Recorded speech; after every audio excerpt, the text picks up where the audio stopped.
Hello বন্ধুরা, সবার প্রথমে আপনারা এই আর্টিকেলটি দেখুন, যেখানে বলা হয়েছে সাল 1528 সালে মীর বাকি, যে ছিল বাবরের সেনাপতি, সে প্রথম বাবরি মসজিদ স্থাপনের ইচ্ছে প্রকাশ করে।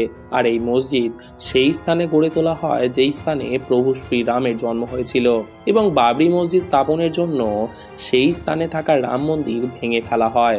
মুঘলরা ভগবানকে ঘর থেকে বার করে দিলেও মুঘলরা ভুলে গিয়েছিল ভারতের প্রত্যেক মানুষের মনে প্রভু শ্রীরাম বিরাজ করে।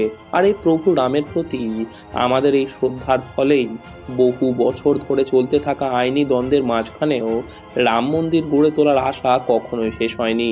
ফলে 500 বছরের অপেক্ষার পর 2019 সালে সনাতন অর্থাৎ হিন্দুত্বের জয় হয়, এবং আগামী 22শে জানুয়ারি 2024 প্রভু শ্রীরাম পুনরায় তার ঘরে বিরাজমান হবে।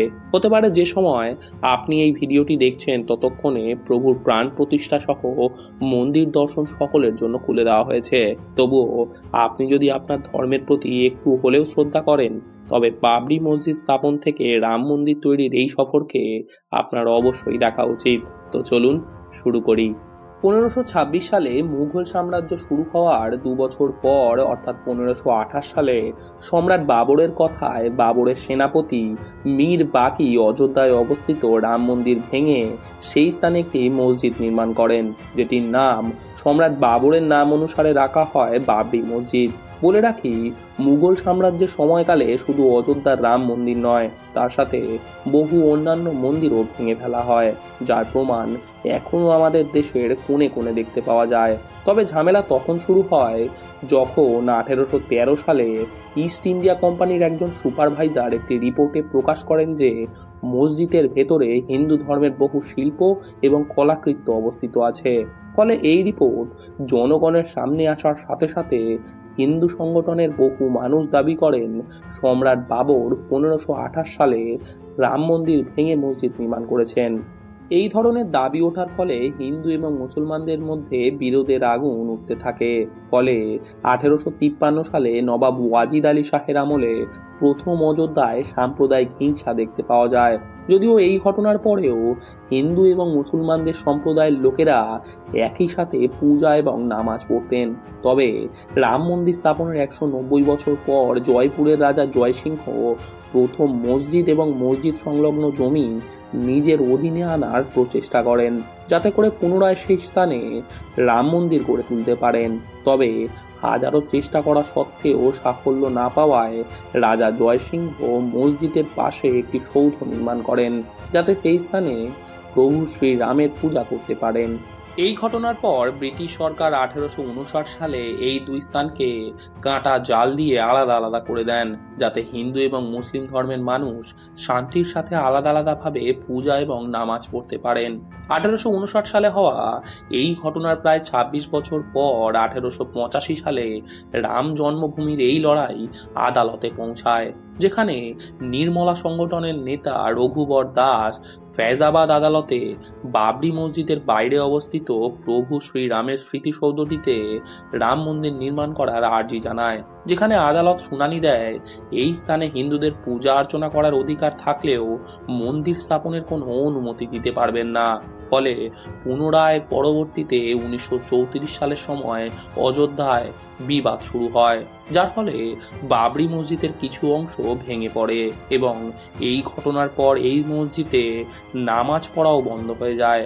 মনে রাখা দরকার, এই সমস্ত কিছু তখন ঘটছিল যেই সময় ভারতে ইংরেজদের রাজত্ব চলছিল। তবে তা সত্ত্বেও দেশের জনগণ বাবরি মসজিদ তৈরির 400 বছর পরেও নিজের প্রভু শ্রীরামের জন্মভূমি ফিরে পাওয়ার লড়াই নিজেরাই লড়ছিলেন। এরপর 1947 সালে দেশ স্বাধীন হওয়ার পর দেশের সকলেরই এই মনে হতে থাকে এরপর হয়তো রাম মন্দির তৈরি হবেই হবে। তবে সেই সময় কংগ্রেসের কোনো বড় নেতাই এই বিষয়ে কথা বলা তো দূরের কথা, তারা নিজেরা এই বিষয়ে নিজেদের হাত তুলে দিয়েছিলেন। রাজনৈতিক সাপোর্ট না পাওয়ার পরই শুরু হয় আসল বিবাদ। 23শে ডিসেম্বর 1949 সালে হঠাৎ এই কথা লোকমুখে ছড়িয়ে পড়ে যে বিবাদিত এই স্থানে ভগবান শ্রীরামের মূর্তি পাওয়া গিয়েছে। ফলে কিছু সময়ের মধ্যেই মসজিদ সংলগ্ন স্থানে হিন্দু এবং মুসলমান সম্প্রদায়ের বহু লোক জমা হতে শুরু করে। বিবাদ বাড়তে দেখে সেই সময়ের প্রধানমন্ত্রী জওহরলাল নেহেরু বিবাদ আটকানোর চেষ্টা করলেও তা ঠিক না হওয়ায় এই ঘটনার 7 দিন পর ফৈজাবাদ জেলা আদালত বাবরি মসজিদকে অবিবাদিত ভূমি চিহ্নিত করে এবং মসজিদে তালা লাগিয়ে দেয়। এরপর 1950 সালে ফৈজাবাদ সিভিল কোর্টে দুটি আর্জি জানানো হয়। একটি হলো প্রভু শ্রীরামের পূজা এবং দ্বিতীয়টি হলো বিবাদিত স্থানে রাম মূর্তি রাখার অনুমতি। এরপর 9 বছর পর 1959 সালে তৃতীয় আরেকটি আর্জি করা হয়, যেটিতে বিবাদিত স্থানটিতে নির্ময়া সংগঠনের মালিকানা পেতে চায়। তবে এর 2 বছর পর 1961 সালে সুন্নি গোষ্ঠী আদালতে মসজিদ এবং মসজিদের আশেপাশের স্থানে নিজেদের অধিকার চেয়ে বসে। এই ঘটনার পর ঘটতেই থাকে।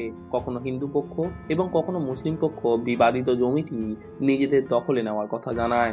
তবে 1980 সালে বিজেপি দলটি সংগঠনের পর রাম মন্দির তৈরির এই আন্দোলনে সরাসরি যোগ দেয় এবং অপরদিকে রাষ্ট্রীয় হিন্দু পরিষদ রাম মন্দির তৈরির এই লড়াইয়ের গতি দ্রুত করে দেয়। রাম জন্মভূমিকে স্বাধীন করতে এবং তার উপরে লাগানো তালা খোলার উদ্দেশ্যে 24শে সেপ্টেম্বর 1984 সালে বিহারের সীতামঢ়ী থেকে রাম মন্দিরের উদ্দেশ্যে একটি রথযাত্রা শুরু হয়, যেখানে হাজারেরও বেশি লোক এই যাত্রায় অংশগ্রহণ করে। 7ই অক্টোবর 1984 সালে এই যাত্রা অযোধ্যায় পৌঁছায়, যেখানে সরজু নদীর তীরে লাক্ষাধিক লোক একত্রিত হয়। এখানে রাম মন্দির তৈরির জন্য প্রতিজ্ঞাবদ্ধ হওয়ার পর এই যাত্রা লখনৌ হয়ে দিল্লির উদ্দেশ্যে চলে যায়। এরপর 1990 সালের 25শে সেপ্টেম্বর লালকৃষ্ণ আডবাণী রাম মন্দিরের এই আন্দোলন বিজেপির নিজস্ব আন্দোলন হিসেবে ঘোষিত করেন এবং একটি রথযাত্রার আয়োজন করেন। তবে বিহার পুলিশ সেই সময় লালকৃষ্ণ আডবাণীকে জেলবন্দি করলেও এই যাত্রার শেষ দিন অর্থাৎ 30শে সেপ্টেম্বর 1990 সালে বাবরি মসজিদ চত্বরে অগণিত ভক্তের সমাগম হয় এবং মসজিদের উপর তারা নিজেদের পতাকা উত্তোলন করে দেয়।